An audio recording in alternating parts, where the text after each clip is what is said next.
미가야의 뺨을 치며 이르되 여호와의 영이 나를 떠나 어디로 가서 내게 말씀하시더냐. 미가야가 이르되 네가 골방에 들어가서 숨는 그날에 보리라. 이스라엘의 왕이 이르되 미가야를 잡아 성주 아몬과 왕자 요아스에게로 끌고 돌아가서 말하기를 왕의 말씀이 이놈을 옥에 가두고 내가 평안히 돌아올 때까지 고생의 떡과 고생의 물을 먹이라 하였다 하라. 미가야가 이르되 왕이 참으로 평안히 돌아오시게 될진데 여호와께서 나를 통하여 말씀하지 아니하셨으리이다. 또 이르되 너희 백성들아 다 들을지어다 하니라. 아멘. 이제 우리가 열왕기상 22장 마지막 장을 살펴보고 있습니다. 지난주까지의 말씀을 잠시 정리하면 이렇습니다. 북이스라엘의 아합이라는 왕이 길랏 라못이라는 지역을 차지하기 위해서 아람과의 전쟁을 원했던 것이죠. 그래서 북이스라엘의 이 아합 왕이 자신의 선지자, 하나님의 말씀을 듣고 하나님의 말씀을 전하는 하나님의 선지자가 아니라 자신의 녹을 먹고 사는 자신의 선지자, 아합에게 소속되어 있는 선지자 400명에게 묻습니다. 내가 길랏 라못으로 올라가랴 말랴. 그러니까 이 400명의 선지자들이 한결같이 이야기를 합니다. 왕이시여 올라가소서. 여호와께서 승리를 주실 것입니다. 하나님의 이름으로 승리를 장담을 합니다. 하지만 이 가운데 하나님의 진짜 선지자인 이 미가야 선지자는 반대의 이야기를 합니다. 이것은 미가야의 개인적인 생각이 아니라 하나님의 말씀을 받아 하나님의 말씀을 그대로 전달하는데, 하나님의 말씀이 뭐냐? 이번 길랏 라모스의 전쟁에서 이스라엘이 패배할 뿐만 아니라 아합 왕이 죽을 것이라는 이야기입니다. 여러분, 지난주에도 말씀을 드렸습니다만 상황을 한번 생각해 보십시오. 왕이 왕복을 입고 왕좌에 앉아 있고 사마리아 성문에 많은 사람들이, 백성들이 몰려 있고 그 가운데 400명의 선지자가 왕이시여 길랏 라못으로 올라가십시오. 이번 전쟁에서 당신이 승리할 것입니다라고 모두가 예라고 말하고 있는 상황에서 오직 한 사람, 미가야 혼자만이 아니오라고 이야기하고 있다는 사실입니다. 여러분, 이건 굉장히 어려운 이야기입니다. 우리가 쉽게 이야기를 듣는다고 해서 상황이 쉬울 것 같습니까? 쉽지 않습니다. 뒤에 결론 부분에도 말씀을 드리겠습니다만, 우리 성도님들 직장생활 하시면서 회식 자리를 가끔 갖지 않습니까? 회식 자리에 보십시오. 세상 사람들은 회식 자리에 술이 빠지지 않습니다.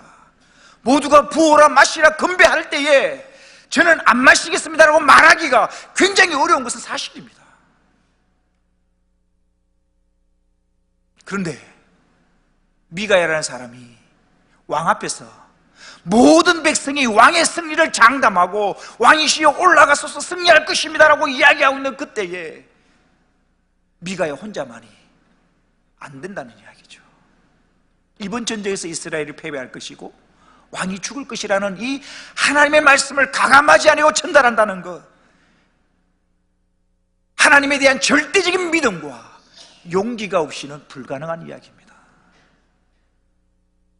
미가야의 이 이야기, 하나님의 말씀을 듣고 아합 왕도 알았습니다. 미가야가 진짜 하나님의 사람이고 이 입술을 통하여 전하여지는 이 하나님의 말씀이 진짜 하나님의 말씀이라는 것을 알았습니다. 하지만 자신의 귀에 듣기에 흉한 소리처럼 들리고 기분 나쁜 이야기를 하는 이 미가야를 향하여 이제 핍박하는 모습이 오늘 본문에 기록되고 있습니다. 오늘 본문 24절을 보십시오. 그나나의 아들 시드기야가 가까이 와서 미가야의 뺨을 치며 이르되 여호와의 영이 나를 떠나 어디로 가서 내게 말씀하시더냐. 이 시드기야는 아합의 거짓 선지자, 이 아합 편에서 아합이 듣기 좋은 소리를 해주는 이 선지자를 무슨 선지자라고 하면 어용 선지자라고 합니다. 하나님의 진짜 선지자가 아니라 왕이 듣고 싶은 달콤한 이야기를 해주는 이 어용 선지자들의 대표적인 선지자가 누구냐? 시드기야입니다. 시드기야가 우리 앞에서도 봤지만 이야기를 하잖아요. 왕이여 철로 만든 뿔로서 그죠? 왕이 아람 군대를 무찌를 것입니다라고 호언장담했던 사람이 이 시드기야거든요. 그런데 미가야는 감히 400명 모두가 예라고 하는데 홀로 아니요라고 말하는 이 미가야를 향하여 시드기야가 어떻게 하는가? 미가야의 뺨을 칩니다. 여러분, 뺨을 치는 행동은 상대방에게 극도의 모욕감과 수치를 주는 행동입니다. 지금도 왕이라는 존재, 왕의 제도가 있는 나라가 있습니다. 국왕이 있는 나라가 있죠. 대표적인 나라가 영국입니다. 영국 같은 나라는 지금도 여왕이라는 실제적인 존재가 있죠. 몇 나라가 있습니다. 왕의 제도를 가지고 있는, 국왕의 제도를 가지고 있는 나라가 있는데 지금도 왕이 있는 자리에서 뺨을 친다든지 폭력 행위를 하는 이런 행동을 하면 지금도 국법에 의하여 중죄로 다스려집니다. 왜냐하면 왕이 있는 자리에서 폭력 행위를 한다는 것은 왕을 무시하는 무리한 행동이기 때문에 지금도 국법으로서 아주 중죄로 다스려지는 큰 죄입니다. 하물며 지금도 그렇다면 오늘 성경이 기록되고 있는 이 당시 고대 왕국의, 고대 나라의 절대 왕권의 시대, 절대 왕정의 시대에서는 두말할 나위도 없는 것입니다. 그럼에도 불구하고 지금 시드기야는 왕이 있는 앞에서 미가야의 뺨을 때립니다. 이것은 시드기야가 하나님뿐만 아니라 왕을 무시하는 아주 무리한 행동이라는 사실입니다. 즉 시드기야가 왕 앞에서 한 이러한 행동은 시드기야의 혈기와 교만함을 보여주는 그러한 행동인 것입니다. 우리는 여기서 한 가지 적용해 볼 수 있습니다. 우리는 성도라 부르심을 받은 사람들입니다. 성도라는 이름에 걸맞지 못한 우리들입니다. 거룩한 무리, 죄 가운데 태어나 죄를 먹고 마시는 우리들을 향하여 하나님은 감히 우리를 성도라고 부르고 계신다는 사실입니다. 이렇게 성도라고 부르심을 받은 우리는 어떻게 살아야 되는가? 어떤 경우에도 교만함은 물론이거니와 혈기를 가지고 거칠게 행동하거나 난폭하게 행동해서는 안 된다는 사실입니다. 오늘 본문에 시드기야는 자기의 성질대로 난폭하게 행동하지만 이 미가야 선지자는 뺨을 맞는 모욕을 당했음에도 불구하고 끝까지 참으면서 인내하며 자기에게 주어진 사역을 감당하고 있다는 사실입니다.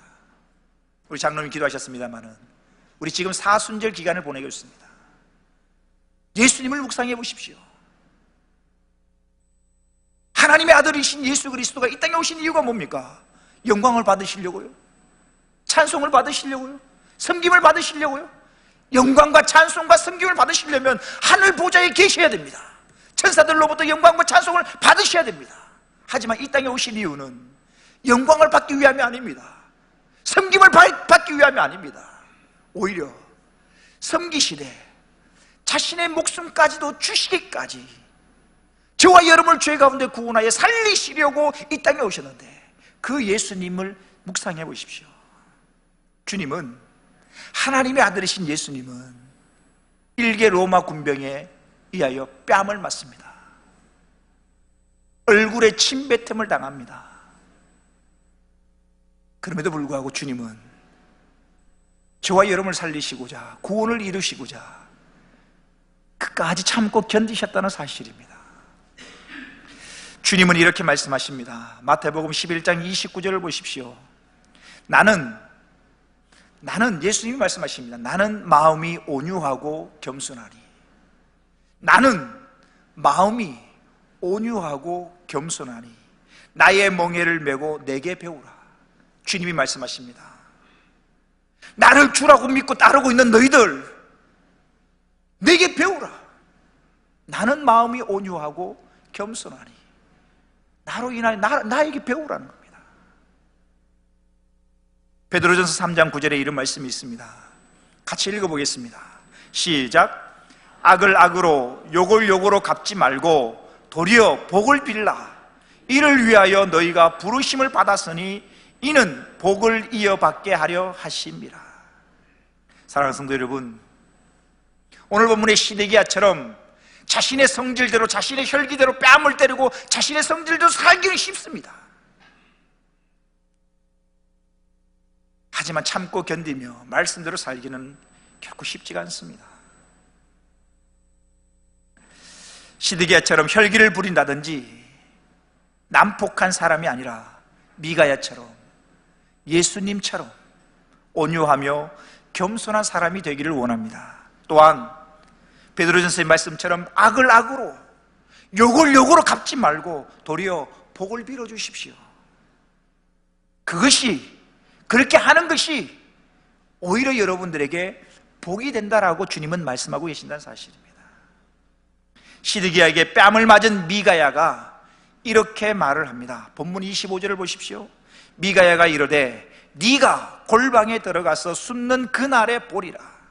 골방에 들어가서 숨는 그날에 보리라는 것은 아합 왕이 이제 전쟁에 나가서 패하고 죽었다는 소식이 전해질 때에 큰일 난 거거든요.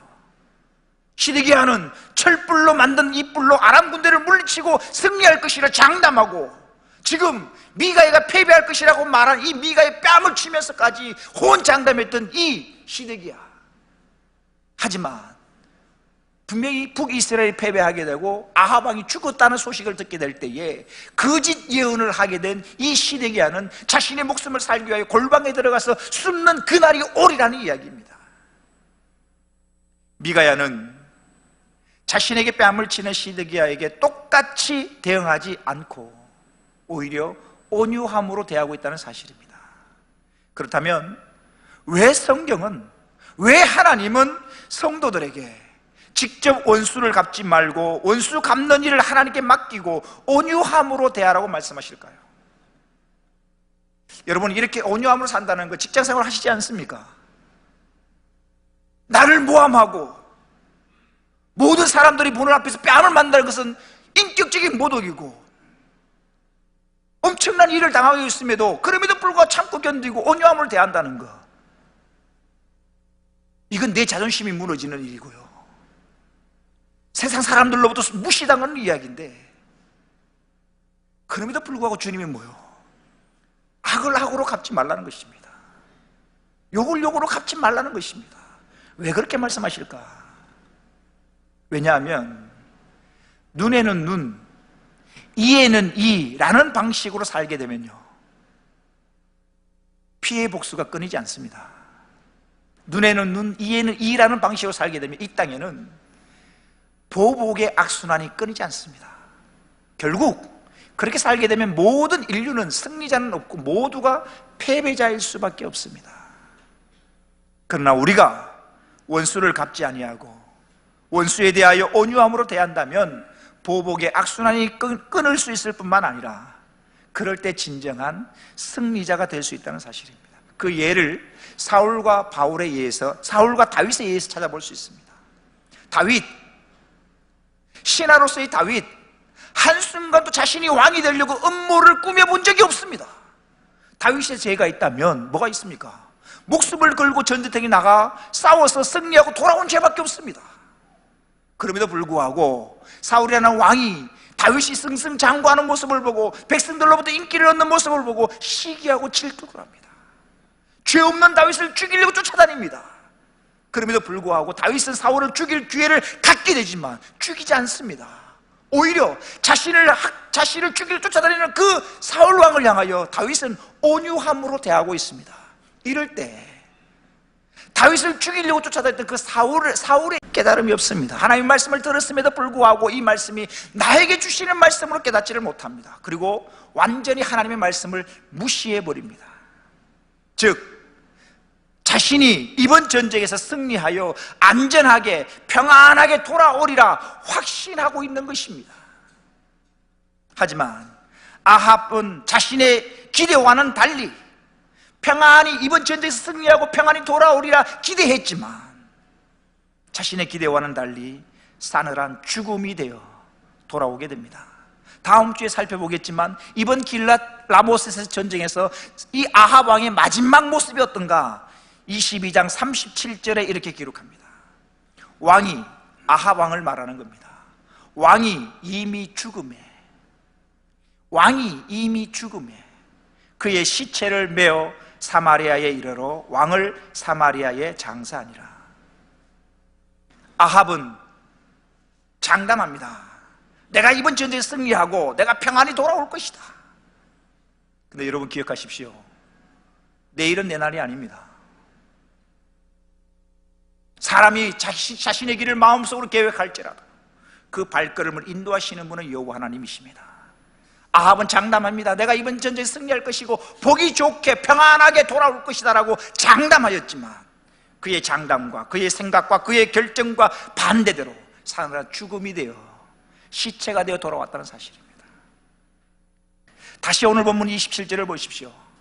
말하기를 왕의 말씀이 이놈을 옥에 가두고 내가 평안히 돌아올 때까지 고생의 떡과 고생의 물을 먹이라 하였다 하라. 이 고생의 떡, 고생의 물이라는 것은 문학적인 표현인데요, 전쟁포로나 또는 감옥에 갇혀있는 죄수들에게 주는 목숨을 부지하기 위하여 소수의 약간의 음식만을 주는 그런 전쟁포로나 감옥에 갇혀있는 죄수들을 향하여 주는 음식을 두고 이렇게 표현합니다. 고생의 떡, 고생의 물이라는 것이죠. 미가야는 오직 진실한 하나님의 말씀을 전했다는 이유 때문에 칭찬이나 상을 받기는커녕 오히려 뺨을 맞는 수모와 함께 옥에 갇히는 고난을 겪고 있다는 사실입니다. 성경에 보면 하나님의 선지자들이 하나님의 말씀을 전하다가 매를 맞거나 또한 감옥에 갇히는 등 수많은 고난을 당하는 일들이 많이 발생하는 것을 우리는 발견하게 됩니다. 한 사람의 예를 들면 바로 예레미야입니다. 예레미야 37장 15절을 보십시오. 고관들이 노여워하여 예레미야를 때려서 서기관 요나단의 집에 가두었으니 이는 그들이 이 집을 옥으로 삼았음이더라. 하나님의 말씀을 전하는 예레미야, 그를 때리고 그를 옥에 가두었다고 성경은 기록하고 있습니다. 오늘 본문의 미가야나 아니면 방금 읽었던 예레미야가 당하는 이 모습은 이 세상에서 믿음과 진리를 지키며 살려고 하는 사람들이 받게 되는 모습일 것입니다. 이러한 모습은 오늘날도 비슷할 것입니다. 왜냐하면 주님이 다시 오실 때까지 사단은 이 세상에서 여전히 공중권세 잡은 자로서 활동하고 있기 때문입니다. 에베소서 2장 2절에 이런 말씀이 있습니다. 그때에 너희는 그 가운데서 행하여 이 세상 풍조를 따르고 공중의 권세 잡은 자, 사단 마귀를 말하는 것입니다. 공중의 권세 잡은 자를 따랐으니 곧 지금 불순종의 아들들 가운데서 역사하는 영이라. 사랑하는 성도 여러분, 하나님의 사람들이 이 땅에서 믿음과 진리를 지키며 말씀대로 산다고 해서 세상 사람들이 박수치거나 세상 사람들이 인정하거나 세상 사람들이 격려하기보다 오히려 비난하고 괴롭히는 일들이 더 많다는 사실입니다. 저도 목회를 늦게 시작했습니다. 소명을 확인하기까지가 10년 이상의 시간이 걸렸습니다. 대학을 졸업하고 직장 생활을 했습니다. 직장 생활을 할 때에 저는 그래서 지금 우리 성도님들 마음을 압니다. 직장 생활을 하면서 믿음을 지키기가 얼마나 어려운지 저는 압니다. 직장 생활을 해봤기 때문입니다. 회식할 때 세상에서의 회식은 대부분 똑같습니다. 술이 빠지지 않습니다. 회식 자리에서 부어라 마시라 하고 자 건배할 때에 저는 술을 마시지 않겠습니다라고 말할 때, 아, 당신이 교회 다니십니까? 아우, 믿음 좋습니다. 이런 말 들어본 적이 없습니다. 분위기 깬다, 사회생활도 할 줄 모른다, 조직 생활을 깨는 그러한 사회생활을 못하는 그러한 사람으로, 너만 신앙생활 하는 줄 아느냐, 다른 사람 다 신앙생활 똑같이 하는데 왜 너만 안 된다고 하느냐 비난받고요. 주일날 야유회 간다고, 모여라고. 저는 못 갑니다. 말을 하면 그럽니다. 당신이 목사도 아니고 매주일 예배 드리는 거 한 번 빠진다고 뭔 대수가 나냐. 말씀을 따라 산다고 해서 사람들이 인정하지 않습니다. 오히려 비난합니다. 오히려 비아냥거립니다. 그럴 때 고난당하는 것을 이상하게 생각하거나 낙심하지 마십시오. 우리가 믿음을 가지고 살 때에 고난이 있을 줄 미리 아시고 성경은 이렇게 말씀하십니다. 베드로전서 4장 12절 이하를 보십시오. 사랑하는 자들아, 너희를 연단하려고 오는 불시험을 이상한 일 당하는 것 같이 이상히 여기지 말아라. 무슨 말입니까? 불시험이 온다는 것입니다. 믿음을 지키고 말씀대로 살려고 함에도 불구하고 불시험이라는 게 온다는 사실입니다. 그 불시험을 당할 때 이상하다라고 생각하지 말아라는 것입니다. 13절입니다. 오히려 너희가 그리스도의 고난에 참여하는 것으로 즐거워하라. 이는 그의 영광을 나타내실 때에 너희로 즐거워하고 기뻐하게 하려 함이라. 너희가 그리스도의 이름으로 지옥을 당하면, 그리스도의 이름으로 고난을 당하면, 믿음을 지키면서 당하는 고난이 당하면 복 있는 자로다. 영광의 영 곧 하나님의 영이 너희 위에 계심이니라. 예수님도 이렇게 말씀하십니다. 마태복음 5장 10절 이하를 보십시오. 의를 위하여 박해를 받은 자는 복이 있나니, 의를 위하여, 주를 위하여 말씀을 지키며 의를 위하여 박해를 받는 자는 복이 있나니 천국이 그들의 것이니라. 나로 말미암아, 예수님으로 말미암아, 예수님 믿는 것으로 말미암아 너희를 욕하고 박해하고 거짓으로 너희를 거슬러 모든 악한 말을 할 때에는 너희에게 복이 있나니. 12절에 이렇게 말씀하십니다. 기뻐하고 즐거워하라. 주님 때문에 고난당하고 핍박당하고 거짓으로 너희를 모함할 때에 기뻐하고 즐거워하라. 왜냐? 하늘에서 너희의 상이 큼이라. 너희 전에 있던 선지자들도 이같이 박해하였느니라. 믿음을 지키며 사는데, 말씀대로 살려고 발버둥 치는데 오히려 그럴 때 환난과 핍박이 오면 기뻐하라라고 주님은 말씀하십니다. 왜냐하면 하늘에서 받을 상이 크다라고 주님은 말씀하고 계십니다. 주님의 이 말씀을 기억하셔서 어떤 핍박도, 어떤 고난도 믿음으로 잘 이겨내시는 저와 여러분 되시기를 주의 이름으로 축원합니다. 마지막으로 미가야가 이렇게 이야기를 합니다. 28절 본문 말씀을 보십시오. 미가야가 이르되 왕이 참으로 평안히 돌아오시게 될진데 여호와께서 나를 통하여 말씀하지 아니하셨으리이다. 또 이르되 너희 백성들아 다 들을지어다 하니라. 미가야 선지자는 음식도 제대로 먹을 수 없는 감옥에 갇히게 되고, 또한 앞으로 자신의 생명을 장담할 수 없는 상황에서도 끝까지 하나님의 말씀을 전하는 선지자요 사명자로서의 삶을 살고 있다는 사실입니다. 자신의 목숨이 위태로운 상황 속에서도 하나님의 말씀을 가감하지 아니하고 그대로 전한다는 것은, 지난주에도 말씀드렸습니다마는 하나님에 대한 절대적인 믿음과 용기가 없이는 어려운 일입니다. 말씀을 마칠까 합니다. 오늘 말씀에서 우리가 두 가지를 기억했으면 좋겠습니다. 첫째는 시드기야는 미가야의 뺨을 때리는 혈기와 난폭한 행동을 했다는 사실입니다. 여러분, 공개된 장소에서 많은 사람들이 쳐다보는 데서 내가 뺨을 맞았다, 이건 굉장히 모욕적이죠. 굉장한 수치스러운 일입니다. 하지만 뺨을 맞은 미가야는 뺨을 때린 시드기야처럼 똑같이 맞대응하지 아니하고 그저 자신에게 주어진 말씀을 전하는 사명을 감당합니다.